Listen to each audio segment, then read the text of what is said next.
I was like, man, you're gonna have to be the one to do it. It can't be me. And I saw a picture of this space right here, right now. I saw a picture of this space filled with people. And I saw the doors open, and I saw people just flooding into this space right now. And I'm not a musically gifted person, in the natural at least, praise God. And I was like, I don't know what it's gonna look like to have worship here in this downstairs space, much less all these people come in. But I'm praying, the Lord tells me two things. He says, Psalm 127:1, I will be the one to build the house. Praise God, I don't have to be the one to build the house.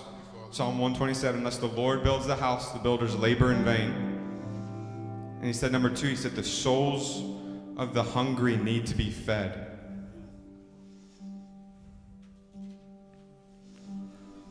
My name is John McDowell, and my life has forever changed here in Chapel Hill.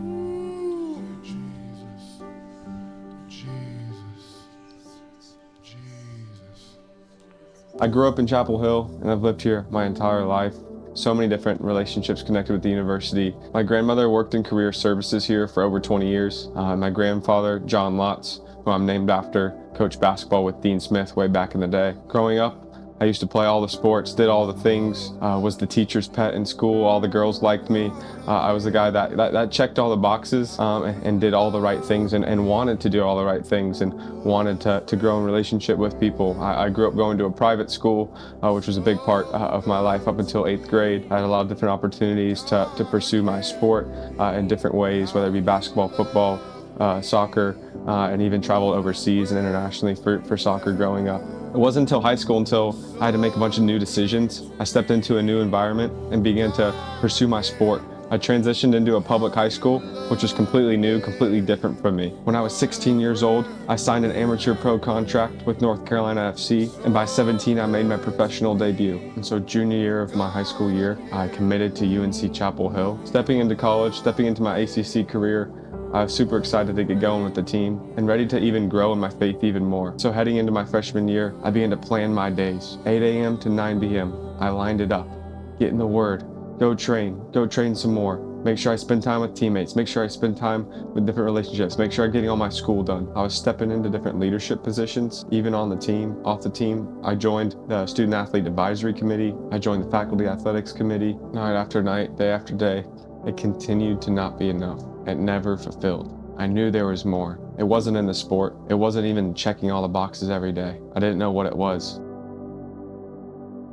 There is a release of the rain, not only over this house or over Chapel Hill, but there is a release of the rain over campuses, over cities, over this nation. I had a season of my life where I didn't know which direction was going to go. I thought about transferring. I wanted to leave. I didn't know which direction I was going to take school. My family had severe health problems, and I had a breakup all at once. I had no option but to fall on my knees, cry out to God in this very house. He says, try me. He says, put me to the test. The Father is telling you right now, there's a deeper desperation, a deeper cry in your own life. Do you want Him to rain down in your life? He will. He will. A blessing that you don't have enough room for. A deeper desperation over this campus, over this nation.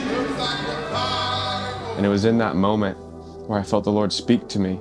He said, let me love you. Let me help you. And for 3 days, I couldn't pray. For 3 days, I couldn't even speak to God. For 3 days, I couldn't eat. And the only time where I was at any sense of peace was when I was sleeping. And He began to heal my heart. Began to heal my heart in this very upper room, knowing that He was there, knowing that He was there to love me, knowing that He was there to help me. As I'm seeking the Lord, as I'm on my knees, I get this vision, this space, this upper room space, this house. People are in it, worshiping, singing, fellowshipping, grabbing dinner, hanging out, and finding a true freedom and a true joy and a true peace. 304 Macaulay Street. As a space for people to come, a space for people to gather, to fellowship, to feel loved that hasn't been found anywhere else. And so we begin to open up this space, open up the downstairs of this house. And sure enough, this vision begins to birth. and it turns into a place of love. It turns into a place of joy, which started with 3 or 4 people, and the word got out. There's a prayer house that was being birthed. We saw more and more people day by day coming into the upper room, coming into this house of prayer, coming and eating dinner together, sharing meals together. People that I didn't even invite, people that you couldn't even put in a room if you tried, were here together, became united under one accord here in this upper room. There was multiple nights where I get home at the end of the day. There are people here waiting to pray. There are people here searching for something more, a house of more. Even here at Chapel Hill, where you feel like I'm at a school where I have all that I need. We see within athletes, we see within sports teams, we see within Greeks, sororities and fraternities, that there was never a fulfillment that come from the things of this world, from a school, money, relationships, sports, whatever it was, that they're looking for something greater. Psalm 127:1 says, "Unless the Lord builds the house, the builders labor in vain." I felt there were 2 key things when building this space. Something that man cannot build alone, something that I cannot do by myself by any means. 1 was that the Lord was going to build it, that he was going to bring the people, and 2, there was a hunger that needed to be fed. And this house, this upper room, 304 Macaulay Street, was a place where people could come hungry and leave full. Day after day, night after night, gathering after gathering, people coming in here one way, leaving changed. Deliverance, freedom, something was shifting. Hearts were being changed, tears were being spilled, joy was being found. God showed me what ministry looked like. Not performance, not striving, not achieving, just a release of control, a trust in him. And look what he did. He fulfilled that vision. People flooding out of the house, front door, back door, coming in off the street, seeking something new, seeking a freedom. God was doing a new thing. And this is brick by brick.